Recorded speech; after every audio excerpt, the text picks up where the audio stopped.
अस्सलामु अलैकुम। उम्मीद करता हूँ कि आप सब खैरियत से होंगे। बंदिश की चुस्ती या बंदिश की सुस्ती, ये अल्फाज का मजमूआ हम अक्सर सुनते हैं, ख़ास तौर पर जब हम शेरी असनाफ पढ़ते हैं तो इसमें ये चीज़ें आती है। या आप नोट्स बनाते हैं, फिर इसको पढ़ते हैं, एग्ज़ाम के लिए तैयारी करते हैं, तो बंदिश की चुस्ती या बंदिश की सुस्ती, इस तरह के अल्फाज आपके सामने आते हैं। तो इससे क्या मुराद है, शेरी मिसाल के ज़रिए से आज हम इसको समझने की कोशिश करेंगे।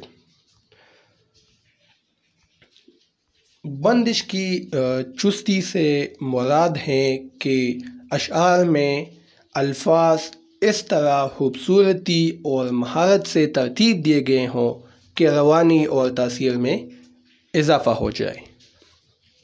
यानी एक शेर है तो शेर के अंदर ज़ाहिर है अल्फाज होते हैं, तराकीब होते हैं।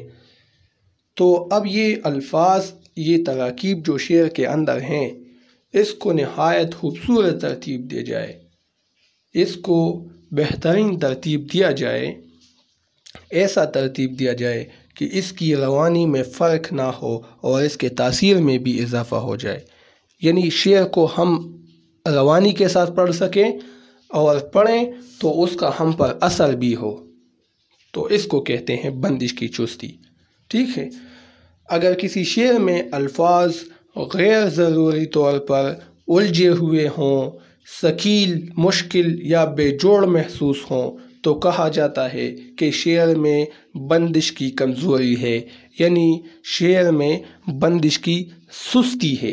क्योंकि अल्फाज बेजोड़ हैं, जब आप शेर पढ़ते हैं तो रवानी के साथ नहीं पढ़ सकते, अल्फाज बेतरतीब हैं।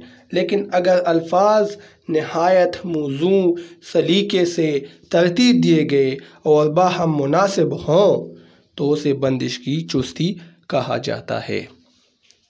तो बंदिश की चुस्ती का मतलब ये है कि शेर के अंदर जो अल्फाज या तराकीब होते हैं उसकी तरतीब ऐसी हो कि हम रवानी के साथ उसको पढ़ सके और पढ़ने के बाद उसका हम पर असर हो, तो इसको हम कहते हैं बंदिश की चुस्ती। ठीक है। बहुत से अशआर हैं, मोमिन खान मोमिन की वो गज़ल, तुम्हें याद हो कि न याद हो, कितनी खूबसूरती के साथ, तरन्नुम के साथ हम पढ़ते हैं, रवानी के साथ वो गज़ल हम पढ़ते हैं और तासीर में भी इजाफ़ा है। ठीक है। गालिब की गज़लें देखें। अब नीचे गालिब का एक शेर है, हज़ारों ख्वाहिशे ऐसी के हर ख्वाहिश पे दम निकले, बहुत निकले मेरे अरमान लेकिन फिर भी कम निकले। तो देखिए कितनी खूबसूरत रवानी के साथ, अल्फाज के उतार चढ़ाव के साथ हम ये शेर पढ़ते हैं और इसका असर भी है ख्वाहिशात के हवाले से कि इंसान के ख्वाहिशात हज़ारों होते हैं, उसमें से कुछ ख्वाहिशात पूरे भी होते हैं, कुछ ख्वाहिशात अधूरे भी रहते हैं। तो इंसानी ख्वाहिशात के हवाले से ही शेर में तासीर भी है, हम पर असर भी करता है और उसमें रवानी भी है। तो बंदिश की चुस्ती की ये बेहतरीन मिसाल है।